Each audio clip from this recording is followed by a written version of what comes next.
Hey, hey.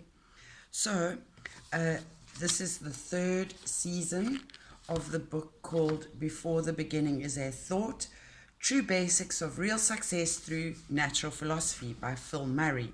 So the third season is summer, and it's a steady course of action. Watering the Garden, page 46. Give a man a fish and you feed him for a day. Teach him how to fish and you feed him for a lifetime, and that's a maxim. You are about to embrace the philosophy of stewardship. The concept of stewardship takes precedence over ownership. The theory of an interdependence capability is more easily adopted when you see yourself as a caretaker rather than possessor of all that is yours. The sharing capacity of an individual increases when an ownership ethic is discarded in favor of the more workable stewardship concept. So it's a bit like the giving and receiving of our 7 spiritual laws of success by Deepak Chopra. There are 7 separate energy levels of life relevant to the work in this particular book, which I call the strata.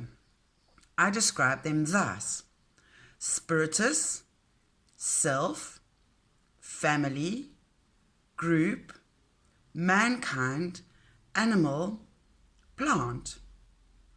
A more enlightening illustration of the strata can be seen on the following page. The degree to which individuals can claim true success is in direct proportion to their strata interaction capability. In each of the 7 separate strata exist many different energies. These are harmonics of life found on higher planes that can be experienced on lower planes. But it is not until your path has been guided you upward that you will feel the full force of the higher beingness. And that's the diagram he referred to. This postulate of mine is upheld by many other documentations, and I discuss it here briefly, only because it is through preserving the direction of your path in the vanguard of your meditations that real success will be forthcoming.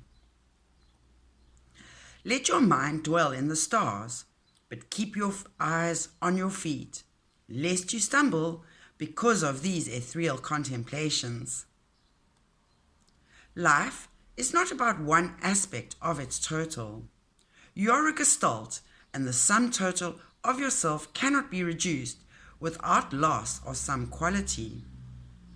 You have properties not derived from your constituent parts, and the combination of all your bits makes something else not available in any one of them. It is the same gestalt principle that produces magic formula when like-minded people with a single purpose get together in an effort to solve a problem. It is a natural philosophy, and you are at liberty to take full advantage of it in your quest for honorable gain. Success is having the ability to extract from the 7 strata of life exactly what you want from them, without violating any rights in doing so. You must ensure that you are asking the relevant questions of life, because you will get from it exactly what your mind dwells upon most. You must plan for the future, yet live in the present. Your planning is not just confined to winter. It is a continuum which demands constant attention. And its energy goes where attention, or energy flows where attention goes. Whilst enjoying your garden and its produce in the summer, you may get sentimental for the future in the precise form you wish it to happen. Constantly honing the cutting edge of your mind, you enjoy what is in front of you whilst looking beyond. In winter, you planned for your future. When spring arrived, you began to sow the seed of aspiration. This is summer, and you are learning and practicing the art of stewardship.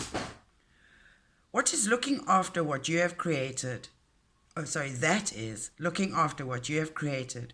with a caretaking eye on what others have also brought to bear in this wonderful world.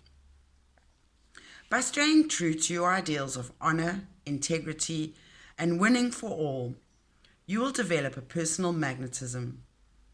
Just as sure as a sucker shoots from a root, some of those from a rose, some of those attracted to you will have destructive aims in direct contradiction to your own direction.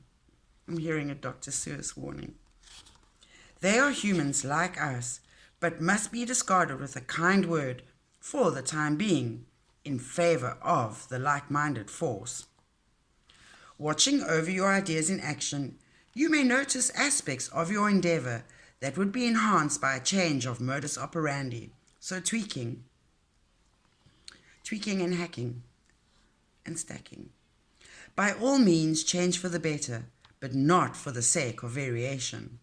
Stay true to your goals and obtain your randomization from elsewhere. You cannot keep pulling up a plant to see how its roots are progressing. Summer is a time for watering the flourishing plants and discarding the flora that failed to flourish, or perhaps did not quite look as you had expected when you planted and seeded. Spread your time according to both pleasure and results. If you obtain enjoyment from pastimes that are less fruitful than others, then you must prognosticate potential outcomes and decide if you wish to remain active in those amusements. Not everything that you do in life need have intrinsic deep meaning as a pivotal ingredient. Frivolity lies in being lives to be enjoyed as a notion too, just as the gardener enjoys his folly. You may note moments of idleness during summer, but it is only those of you who are inherently idolent that should fear any negative consequence. Life is not a dress rehearsal and therefore should be ingested as it becomes available to you. The best time of your life is always the time that you are experiencing right now. Continuously set aside 3 days for personal enlightenment: yesterday, today, and tomorrow. Health is a vital issue, and I address the body as an important component of true success, as does Nikki B. Your body, mind, and spirit are interdependent and they are linked. So when there is an issue in one, it will affect the other. And generally, we ignore our mental and emotional and spiritual health and focus on just living this demanding life externally. And often our bodies are a tool to alert us to these problems, and often they can become quite chronic and acute. Ultimate gain is available only to those of you who practice gnosis.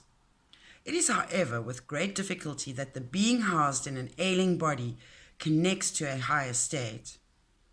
It is therefore sensible to challenge the body to do its utmost in a bid for excellent physical health.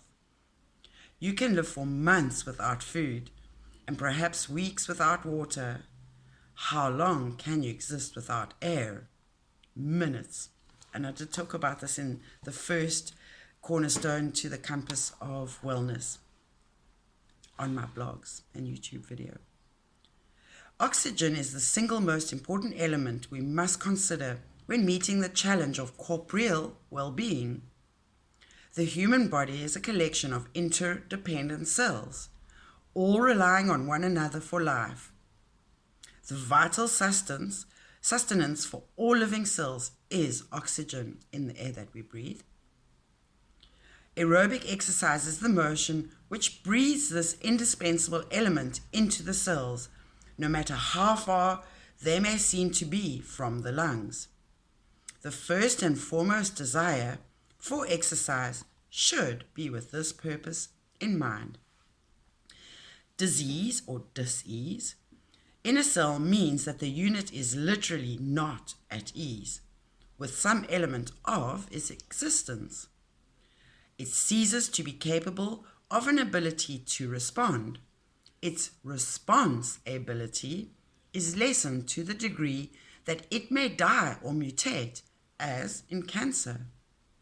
I suggest that disease is primarily caused by oxygen starvation and is itself an attempt to cure. Pause for thought. We should interfere with this undertaking to heal from within as little as we dare. The body is intrinsically a self-regulating entity, and it is my belief that in most cases more damage is caused by the act of artificial cure than the disease is capable of wreaking itself.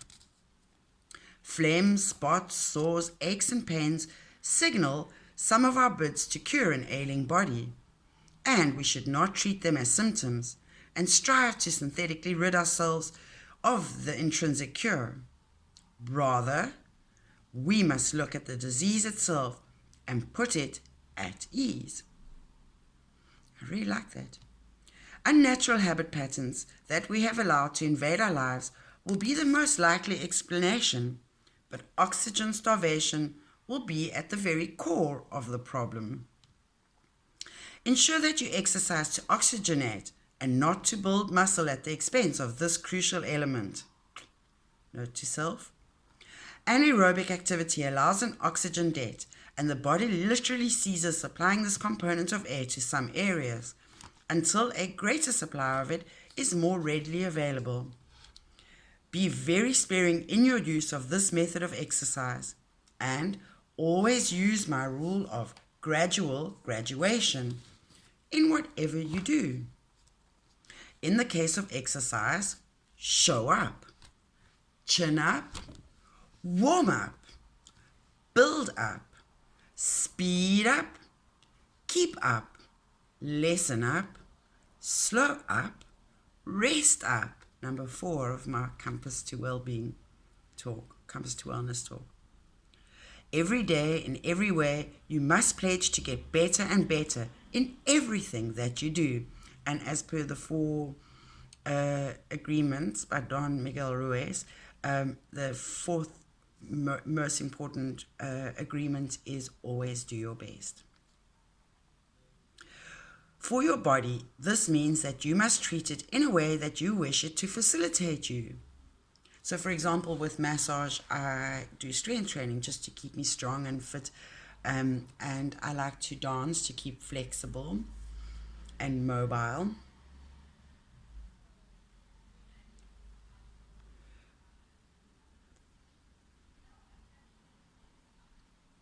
For your body, this means that you must treat it the way that you wish it to facilitate you.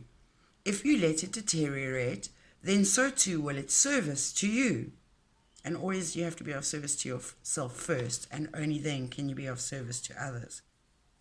Health problems arise as a direct consequence of abusing natural law. The energy that you feed on must be compatible with your ability to absorb its nutrients. And that's lesson number 2, nutrition and hydration in the Compass to Wellness. Potash is crucial to healthy tomatoes, but less necessary for sprouts and cabbage. There is no doubt about the fact that every human body has slight differences in its requirements, but certain natural rules are universal. Acid and alkali negate each other. So, like in a magnetic scenario where negative repels negative. Certain foods need particular stomach juices for efficient digestion and absorption. You cannot mix comestibles craving an acid base for their successful assimilation with those sanctioning an alkali environment. Your rule must be to partake of water-rich foods as much as possible, so that would be your high plant-based diet, and only eat one concentrated food per meal regardless. If you value the resources of our planet, you should know that it takes 10 joules of grain to produce 1 joule of beef, and 12 joules of grain to produce 1 joule of battery-reared chicken. You should just eat the grain. If you wish to eat meat, Remember that the taste and color is derived from the waste product left in the putrefying muscle, which the animal was unable to excrete before death. You must therefore eliminate this waste through your own system. Remember that meat is literally dead, decaying, rotting corpse, which is extremely difficult for your body system to cope with. A high percentage of dead 70-year-old men are found to have in excess of 12 pounds of undigested red meat in their stomach and intestines. I propose to you, through this natural philosophy of real success, that man essentially inhabits a body favoring a herbo-frugivorian diet. Fruit passes through the stomach and directly to the intestines, where it is absorbed within approximately 20 minutes, providing the stomach is empty and barrier-free. You are capable of living exclusively on fruit and fruit alone. The Inuit may disagree and should do. It is for the individual to discover the most natural, harmonious eating patterns that best serve. At the very least, if it is possible, begin each day by eating fruit directly onto an empty stomach, and never eat it after anything else. Fruit will putrefy during its anticipation of digestion if that lingering is too protracted. The human body is equally comfortable with the contemplation and consumption of most vegetables. This natural philosophy is as organic as the garden itself. You need only observe what is effective without artificial stimulant, and practice it in your day-to-day regimen. You need both physical and mental nutrition, and I offer these carnal guidelines to support my belief that an uncontaminated sound body makes spiritual gain accessible to a wider audience. Of course, it is true also that a polluted mind can destroy the body that gives it physical purpose. You may witness a person's thought habits by the material manifestation in the body. A mind steered by evil purpose is a sign that the being has relinquished control. You may view evidence of this in the eyes of the abdicator. A lack of ontological presence is actually detectable. We all have the choice as we ponder life's intersections to choose good direction, evil bearings, or tracks in between these major highways.